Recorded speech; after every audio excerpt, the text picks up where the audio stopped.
What's going on, everybody? Welcome back to the channel. In today's video, we dive into a video idea I kind of threw together here, talking about some mistakes I think new players make when it comes to playing MTG Arena.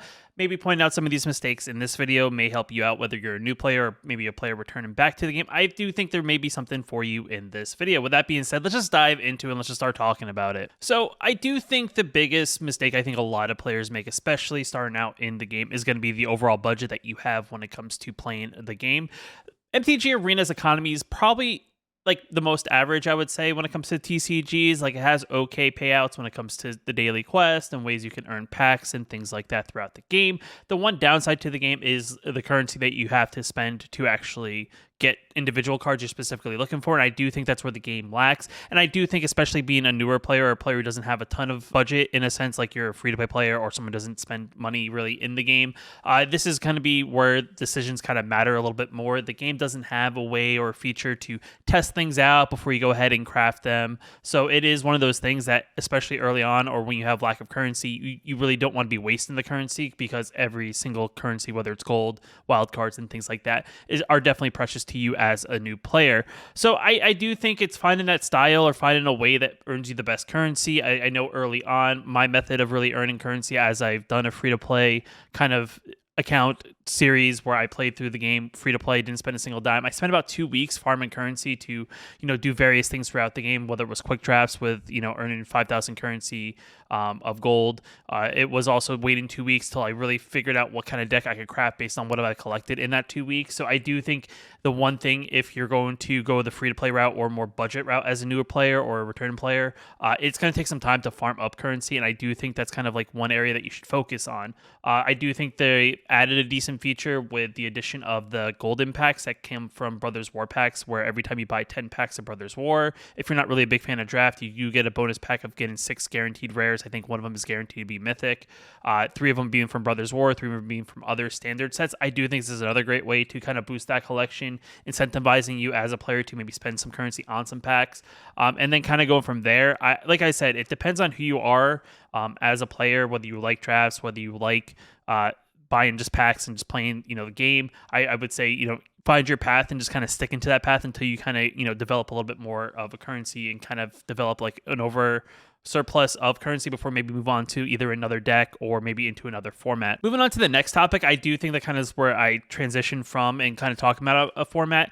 MTG Arena has many formats. I think the 5 main ones that you probably would assume that be in the game is the Standard, the Alchemy, the Historic, the Explorer format, which is a newer format, which is going to be eventually Pioneer when they introduce all those cards. And then we also have like the limited formats, talking about drafts, talking about sealed. I guess you could throw Historic Brawl or the Brawl formats there, maybe the occasional pop-up pauper events and things like that. And I do think finding out what format you want to play in initially is probably your best bet. I always recommend for newer players is always diving into Standard. The game awards you the most for playing in the Standard format. Alchemy's not a good area in my opinion, because I do think a lot of the cards that are alchemy specific are actually more on the rare and mythic quality, making it a little bit more expensive to really get into and building maybe a decent deck out the gate. But starting out in Standard and developing like maybe a deck or two there is probably your best bet. You also have less sets to have to collect cards from, so it makes it a little bit easier maybe to obtain cards directly from packs. Whereas if you play in the bigger formats like Historic and playing Explorer, you have essentially all the cards that exist in the game, having to collect those, craft those, and you're a little bit more spread out on what packs you need to buy to kind of maybe pinpoint what cards you really, really need. And I do think figuring out where you want to play format-wise is always another key thing, and I do think that kind of comes off of, talking about your budget. And, each format does have its pluses and minuses. I think the problem with Standard, especially if you're someone who's tight on a budget, maybe not a lot of time, is that what you actually have deck-wise always rotates every September. I did a whole video explaining rotation, but it's one of those things that you have to think about when it comes to playing Standard. Most cards you have about 2 years or so from when you get them to play with them, depending on when the set comes out, and every September it rotates, and the oldest sets kind of fall off to make room for the newer sets that get released. So if you're someone who doesn't want to keep on reinvesting into the format, maybe Standard's not your goal. The benefit of playing the older formats like Historic, playing Explorer, is that these sets are kind of set in stone. Like Explorer only goes back so far, and anything that comes out that's newer is just added into like the the overall collection that you need in order to really play. So I do find in that format that really fits for you, and kind of figuring out what decks I want to play in that format, and then maybe trying to put a target or goal of what you're trying to do within that format. And like I said, pluses and minuses depending on where you want to go with that. Now, the other thing I would say that I do think a lot of newer players maybe don't realize is that the game gives you quite a bit of stuff for free, which is always a benefit. And I do think that's kind of like one of those areas that you need to take advantage of all the stuff that the game's going to give you for free, especially if you're a player on a budget or you're a newer player, you don't really know where to spend. The game has multitude of ways of, giving you stuff for free. I think once you do the color challenge, once you do the initial tutorial, you'll have some currency. I believe you get some tokens to do the jump in event for free. I think it's 5 tokens the last time I checked. It may have changed since then, but I remember when I did the challenge over the summer, it was 5 tokens that I was able to enter into the jump in event for free, which I do think is another great event as a newer player who has a limited collection, playing an event that's limited in the sense that people that you're playing against in that event are only playing decks that can only be crafted from that event. So it's definitely, much easier to kind of jump into, especially when you're limited on currency. But the other thing too with that is that the game also has packs that you can get for free. I know they're not always advertised. The game doesn't really do a great job in game to tell you that there's packs that you can enter codes into the game and get free packs that go all the way back probably two years or so in the game. And that's also another great way to get a big boost into your overall collection. I think at the current time, I think there's probably enough codes to get about 40 plus packs, give or take. I know sometimes the older ones kind of fall off, so I don't know how far back you're going.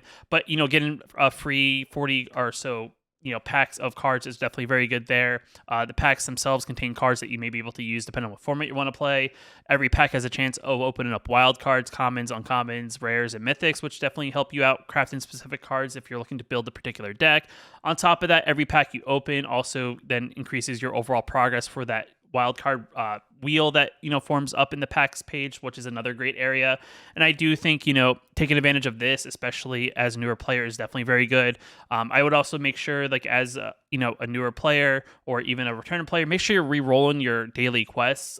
You can re-roll up to 1 daily quest a day with a chance of getting, if it's normally a 500, there's always a chance of getting a 750 gold quest. And I do think trying to re-roll and trying to bank on that 750 gold quest is definitely very good.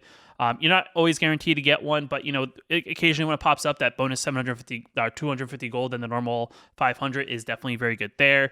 Also, if you're someone who likes to play the game, but you also maybe not have a lot of time, I do think trying to take advantage of at least getting your 4 free daily wins is definitely, getting 4 daily wins is going to be your best benefit there as well. Because if you get the 4 daily wins, you are going to at least get yourself an additional 550 gold. The way I really try to position myself, especially with limited collection and budget, I would say, is actually play the jump in event, have a decent jump in deck that you can play with to maybe get your 4 wins, and then kind of building yourself up from there. Every win after that, you kind of I think that alternates to getting a random card, I think, from standard, then into like 25 gold, random card, 25 gold, 25 random card, 25 gold, so on and so forth, until you kind of fill up the 15 daily wins. That's why 4 is really like the key where you want to hit to get to maximize your rewards, but any win after that's always beneficial. So I would say at least get 4 and go from there as well. Then kind of moving on from there, I do think the last big thing is to with this is going to be gameplay. The game kind of teaches you the basics of how to play. I do think developing other skills when it comes to playing the game itself definitely will kind of change as you get more into the game overall. Sometimes your opponents do have maybe a little bit more skill. They've been playing the game longer. Maybe they come from Paper Magic and they have a better understanding of the game. So if you're someone who's newer or new to the Arena client, it's definitely going to take some adjusting. The one thing I do think the game does very good about is putting stops in certain places, just in case you want to make sure you react to particular spells. I think in Standard, for example, if you're a newer player, you may not know the card, but there's a card called Shieldred. At the beginning of your upkeep, I think if your opponent has a Shieldred out, or if you have a Shieldred out, it kind of puts an automatic stop if you have some sort of removal spell to kind of get her off the board. But there's key areas of the game that the game doesn't really explain to you, and I do think kind of evolving your ideas of like various additional aspects of the game, how you can react to. Another key area I think a lot of newer players don't really do is they play a game, they draw their opening hand. the open hand's not really that great, whether it has 1 or 2 lands, maybe those that have the colors they need for the particular deck to get really things played, or they don't really have anything to do in the early game, and they don't take advantage of the mulligan aspect. I do think mulligan is kind of key. It is a little bit more challenging, I would say, in a best of one, just because you really are trying to get the best open in hand, and every time you mulligan, you have to have one less card in your open in hand. So, trying to take the mulligan, it can be a challenge, but understanding what you need in a particular situation, whether you're on the play or whether you're on the draw. If you're on the play, you probably want stuff that you want to play immediately, take advantage of the fact that you're going first, so you kind of get to resolve spells before your opponent really gets to catch up land-wise. So if you go on turn 1, have a creature with haste that costs 1 mana, you can play that creature, attack it immediately. Your opponent can't really do anything about it because they have no mana, so on and so forth. So I do kind of understanding like what works in your deck and what you really want to look for in that open hand, and making sure you mulligan to a proper open hand is definitely very good.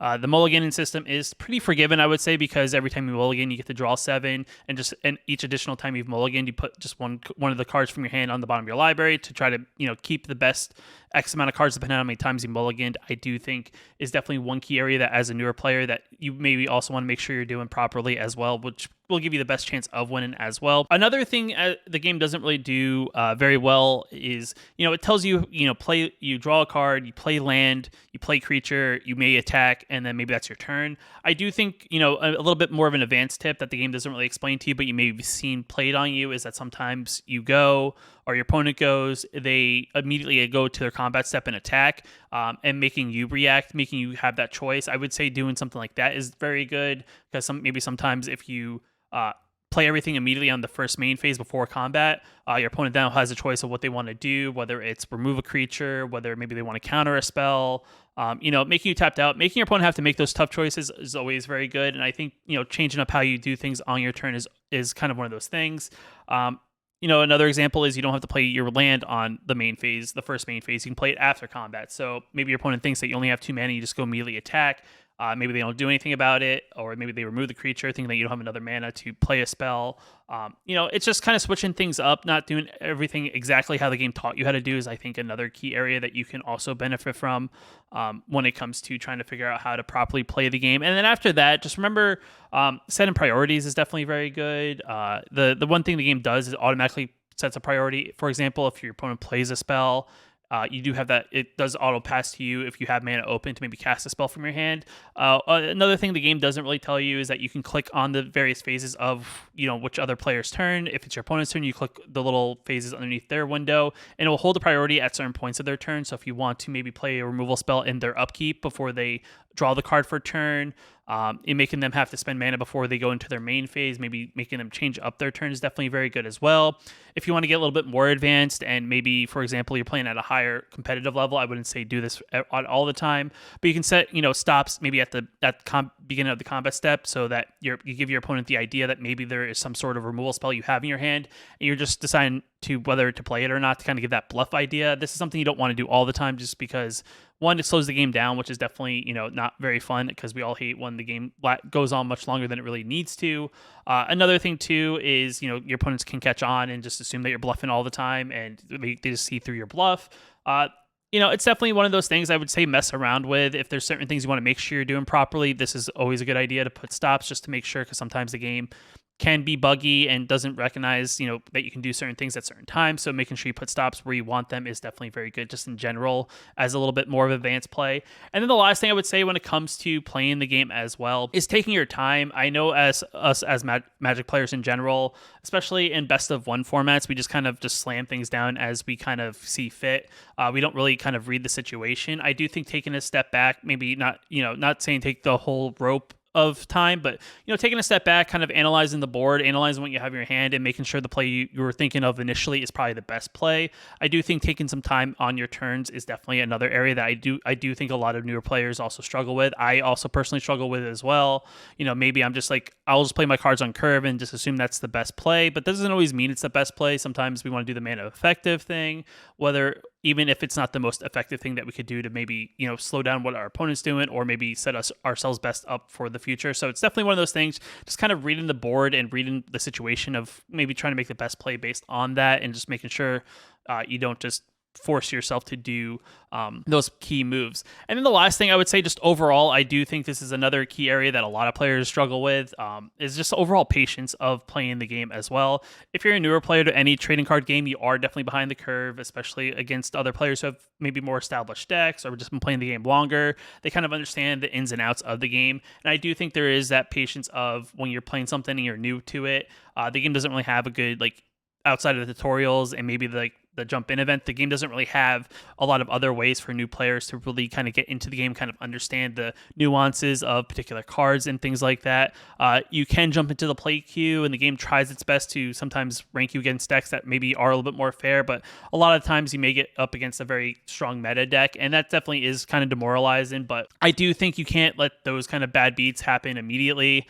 Like I said, there are ways to kind of not, deal with that immediately. You can play the jump-in event until you feel like you built up a decent collection to maybe build your first deck, and be patient with it too. You start the game, you complete the tutorials. You don't need a competitive deck immediately. Like I said, when I did my free-to-play challenge, I did about 2 weeks before I even went ahead and built a deck. I do think, being patient and kind of waiting things out, kind of understanding, what cards I have, where I can go with my budget. This will allow us to kind of get a better idea of how many wild cards we'll have in about 2 weeks. All these things kind of add up. And I do think, everyone wants to be, the best or the top immediately. And I do think that's kind of one of those things that being patient is probably the key thing as well, just being new to any game in general. But I know this is kind of more of a rambly video. I kind of want to get back into doing videos like this as well, switch things up a bit. I tried my best to read off of some talking points. I know sometimes I can get a little bit rambly. I say certain mannerisms, but I just feel like that's the best way to represent how I like to talk. I tried to actually do this video multiple times. I'm trying to make a script, but I just feel like I don't read very well off a script. So if you like the video, hit that like button. It definitely helps out a lot. If you're new here, when I post new videos like this one here on the channel, hit that subscribe button. But until next time, I'll see you in the next video.